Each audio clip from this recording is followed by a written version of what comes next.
नमस्कार, आप देख रहे हैं मौसम तक चैनल। मैं हूं देवेंद्र त्रिपाठी। 21 दिसंबर के संपूर्ण भारत के मौसम पूर्वानुमान के इस बुलेटिन में आपका स्वागत है।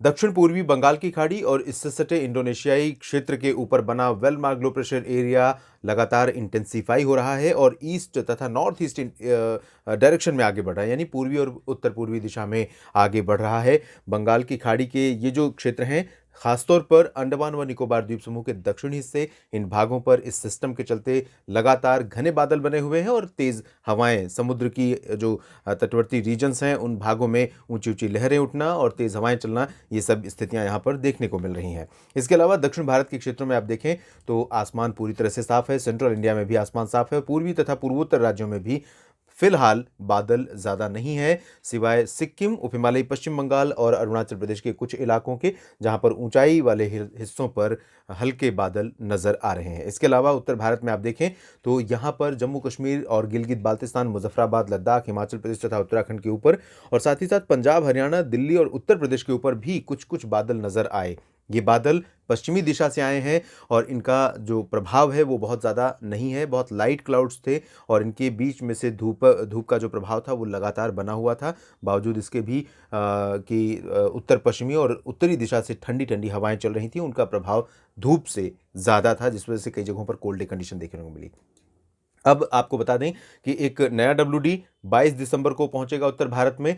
तब उत्तर भारत के पहाड़ों पर बारिश शुरू होगी। फिलहाल अभी कोई सक्रिय मौसमी सिस्टम देश के जमीनी भागों पर नहीं है। ये तो रही बात मौसमी सिस्टमों की।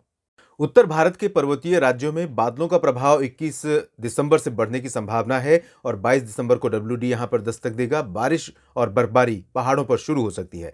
उससे पहले आपको बता दें कि अगले 24 घंटों के दौरान जम्मू कश्मीर, गिलगित बाल्तिस्तान, मुजफ्फराबाद, लद्दाख, हिमाचल प्रदेश और उत्तराखंड, इन सभी क्षेत्रों में कई जगहों पर कोल्ड वेव कंडीशन लगातार जारी रहेगी आइसोलेटेड प्लेसेस पर, और कोल्ड डे कंडीशन यहां पर भी रहेगी। लेकिन मैदानी इलाकों में जबरदस्त सर्दी पड़ रही है, पहाड़ों से भी ज्यादा। कई शहर उत्तर भारत के और मध्य भारत के इस समय ऐसे हैं जहां पर शिमला, धर्मशाला, ऊना और चंबा से भी कम तापमान रिकॉर्ड किया जा रहा है। जम्मू से भी कम तापमान रिकॉर्ड किया जा रहा है। Churu one of the coldest place है, जहां पर हर दिन पारा माइनस से नीचे जा शून्य से नीचे जा रहा है, यानी फ्रीजिंग पॉइंट पर लगातार रिकॉर्ड किया जा रहा है। और यही कंडीशन हिसार तथा नारनौल और आसपास के जो हरियाणा के क्षेत्र हैं, इन भागों में भी देखने को मिल रही है। अनुमान यह है कि 21 दिसंबर को पंजाब, हरियाणा, राजस्थान और दिल्ली तथा उत्तर प्रदेश, ये जो समूचे मैदानी इलाके हैं, इन सभी भागों में उत्तरी और उत्तर पश्चिमी दिशा से हवाओं का फ्लो इसी तरह से लगातार बना रहेगा, जिसके कारण आशंका ये है कि राजस्थान के कई उत्तरी शहरों में कोल्ड वेव का प्रभाव और ज़्यादा बढ़ सकता है 21 दिसंबर को। और इस कोल्ड वेव से और साथ ही साथ ग्राउंड फ्रोस्ट यानी पाला पड़ने से कई जगहों पर फसलों को बड़े पैमाने पर क्षति पहुंच सकती है। ज़्यादातर नुकसान होने की संभावना या आशंका रहेगी आलू की फसल को, और हरियाणा, पंजाब में बड़े पैमाने पर आलू की फसल इस समय बोई जाती है और इस समय जिस अवस्था में फसलें हैं उनको नुकसान पहुंच सकता है। एहतियात की और एहतियाती उपायों की बहुत ज़्यादा दरकार है, बहुत ज़्यादा ज़रूरत है यहाँ पर किसान भाइयों के लिए। किसान भाइयों को इस समय बिल्कुल भी कोताही या लापरवाही नहीं बरतनी चाहिए, अन्यथा ये जो फसल जिस अवस्था में पहुंची है, काफ़ी बड़े पैमाने पर नुकसान उनको उठाना पड़ सकता है। न सिर्फ यहां पर कोल्ड डे और ग्राउंड फ्रोस्ट की आशंका है, बल्कि पंजाब, हरियाणा, दिल्ली और राजस्थान तथा उत्तर प्रदेश के कई शहरों में, जिसमें मैं जिक्र कर सकता हूं अंबाला, चंडीगढ़ और करनाल से लेकर नारनौल और हिसार तक का जो हरियाणा का पूर्वी और दक्षिणी हिस्सा है, राजस्थान के गंगानगर, चूरू, हनुमानगढ़, अलवर, जयपुर, अजमेर, भरतपुर, झुंझुनू और आसपास के इलाके हैं। साथ ही साथ उत्तर प्रदेश के पश्चिमी हिस्से हैं, इसमें आगरा, अलीगढ़, गौतम बुद्ध नगर, बुलंदशहर, मेरठ, मुरादाबाद, नजीबाबाद क्षेत्र शामिल हैं। बागपत, बदायूं समेत आसपास के इलाके और गाजियाबाद में भी।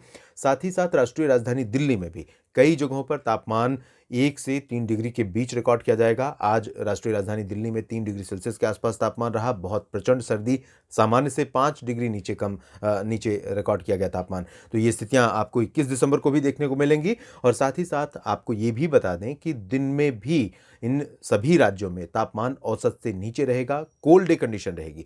तो ओवरऑल 3 मेजर फैक्टर होंगे जिनको जो आपको परेशान कर सकते हैं: ग्राउंड फ्रोस्ट, कोल्ड वेव और कोल्ड डे यानी शीतलहर और दिन में भी शीतलहर जैसे हालात और ग्राउंड फ्रोस्ट यानी पाला, ये स्थितियां यहां पर कई शहरों में परेशान कर सकती हैं लगातार। इसके बाद हम चलेंगे सेंट्रल इंडिया की तरफ, जहां पर गुजरात में अनयूजुअल अनएक्सपेक्टेड सर्दी पड़ रही है और यहां पर सर्दी का मुख्य कारण है उत्तर से आने वाली लगातार चलने वाली सर्द हवाएं, और ये हवाएं अभी जारी हैं और आने वाले 24 से 48 घंटों तक लगातार बनी रहेंगी, जिसकी वजह से गुजरात के भी कई शहरों में सामान्य से नीचे तापमान है और कोल्ड वेव कंडीशन लगातार बनी हुई है। कोल्ड डे कंडीशन भी यहां पर रहेगी अगले 24 घंटों के लिए।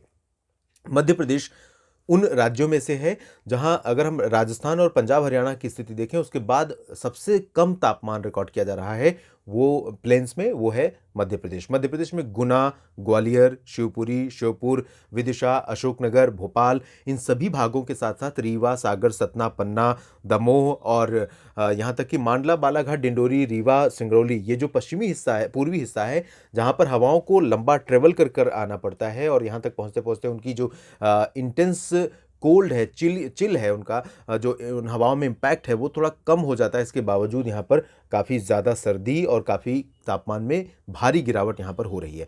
तो आशंका यहाँ पर है कि पूरे मध्य प्रदेश के क्षेत्रों में लगभग सभी शहरों में मैं कह सकता हूँ कोल्ड वेव की कंडीशन ज़्यादातर इलाकों में रहेगी। दिन में भी तापमान काफ़ी नीचे रहेंगे और कई जगहों पर पाला भी पड़ने की संभावनाएं रहेंगी। कोहरा अभी नहीं पड़ेगा अगले 24 घंटों के दौरान, किसी भी क्षेत्र में ज़्यादा घने कोहरे की आशंका फिलहाल कम है, क्योंकि हवाओं की रफ्तार लगातार बनी रहेगी 10 से 15 किलोमीटर और हवाओं की हवाओं की जो डायरेक्शन है वो उत्तरी रहेगी, तो ड्राई होंगी हवाएं, इसलिए कोहरे की संभावनाएं कम है। छत्तीसगढ़ और उड़ीसा और महाराष्ट्र के विदर्भ में भी कुछ स्थानों पर कोल्ड वेव कंडीशन रहेगी। यहाँ पर भी तापमान सामान्य से नीचे रिकॉर्ड किए जा रहे हैं। मराठवाड़ा, मध्य महाराष्ट्र और कोंकण गोवा में भी तापमान में बड़ी गिरावट हुई है। मुंबई, नासिक, पुणे, ये वो रीजन है जहाँ पर अभी तापमान कम गिरा था, लेकिन अब गिरेगा और अगले 2 दिन तक, कम से कम 2-3 दिन तक यहाँ पर तापमान में गिरावट इसी तरह से लगातार होती रहेगी और उम्मीद से ज़्यादा सर्दी मुंबईकर्स को और पुणे, नासिक के लोगों को लगातार यहाँ पर झेलने पड़ सकती है। इसके बाद हम चलेंगे पूर्वी उत्तर प्रदेश और बिहार, झारखंड, पश्चिम बंगाल की तरफ, जहाँ पर हवाओं का प्रभाव बढ़ने के कारण, तापमान गिरने के कारण कोल्ड वेव की जो स्थिति है वो और ज़्यादा इंटेंस हो चुकी है। तो पूर्वी उत्तर प्रदेश के कई शहरों में इंक्लूडिंग लखनऊ, कानपुर, फतेहपुर, प्रतापगढ़ और यहाँ तक कि प्रयागराज और वाराणसी में भी कोल्ड वेव कंडीशन रहेगी और जौनपुर, आजमगढ़, देवरिया, बस्ती, मऊ, बलिया, गोंडा और बहराइच, इन सभी क्षेत्रों में गोरखपुर, ये जो रीजन है पूरा का पूरा प्रभावित रहेगा ठंडी ठंडी हवाओं से और यहाँ पर तापमान कम से कम अगले 24 से 48 घंटों तक गिरेगा। उसके बाद तापमान में थोड़ा सा इंप्रूवमेंट आने की संभावनाएं हैं, क्योंकि WD जब आएगा तब हवाओं की स्पीड, हवाओं की जो इंटेंसिटी है वो थोड़ा कम हो जाएगी। कोल्ड वेव शीतलहर से लोगों को थोड़ा सा राहत मिलनी शुरू हो जाएगी, लेकिन 24 घंटे आप कम से कम 48 घंटे कम से कम आप तैयार रहिए इस भीषण सर्दी का सामना करने के लिए। गर्म कपड़े अपने बिल्कुल भी बाहर निकाल लीजिए और कोई भी कोताही इस सर्दी से बचाव में न करें। साथ ही झारखंड, बिहार और पश्चिम बंगाल के गंगेय क्षेत्रों, हिमालयी भागों, सिक्किम, इन सभी क्षेत्रों में भी सिर्फ सर्दी ही मेजर फैक्टर होगा वेदर में बदलाव का और लगातार ये कंडीशन यहाँ पर भी कम से कम 48 घंटों तक जारी रहेगी। उप हिमालयी पश्चिम बंगाल और सिक्किम में कहीं कहीं पर लाइट क्लाउड्स देखने को मिल सकते हैं ऊपरी ऊपरी इलाकों में, बाकी जगहों पर आसमान पूरी तरह से साफ रहेगा। और अगर हम बात करें पूर्वोत्तर भारत की, तो अरुणाचल, असम, मेघालय, नागालैंड, मणिपुर, मिजोरम और त्रिपुरा, ये सभी क्षेत्र अभी अगले 24 घंटों के लिए वेदर फ्री कह सकते हैं मेनली, लेकिन थोड़ा सा मॉइस्चर बढ़ रहा है बंगाल की खाड़ी की तरफ से और ये मॉइस्चर आ रहा है पूर्वी और दक्षिण पूर्वी एशिया की तरफ से और इसकी वजह से यहाँ मणिपुर, मिजोरम और त्रिपुरा के क्षेत्रों में, नागालैंड में, साथ ही साथ अरुणाचल प्रदेश में जो WD का इम्पैक्ट है उसके चलते थोड़े बहुत बादल दिख सकते हैं और आइसोलेटेड प्लेसेस पर रेन हो सकती है। दक्षिण भारत के क्षेत्रों में कोई ज़्यादा तब्दीली मौसम में नहीं होगी।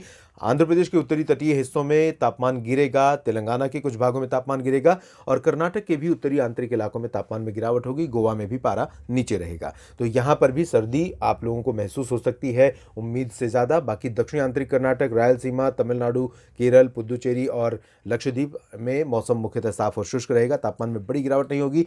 अंडमान और निकोबार द्वीप समूह में आप देख सकते हैं यहाँ पर क्योंकि सिस्टम है जिसके कारण यहाँ अंडमान और निकोबार द्वीप समूह के कई इलाकों में हल्की फुल्की और कुछ स्थानों पर मध्यम बौछारें देखने को मिल सकती हैं। देश भर के मौसम पूर्वानुमान के इस बुलेटिन में अभी इतना ही। धन्यवाद।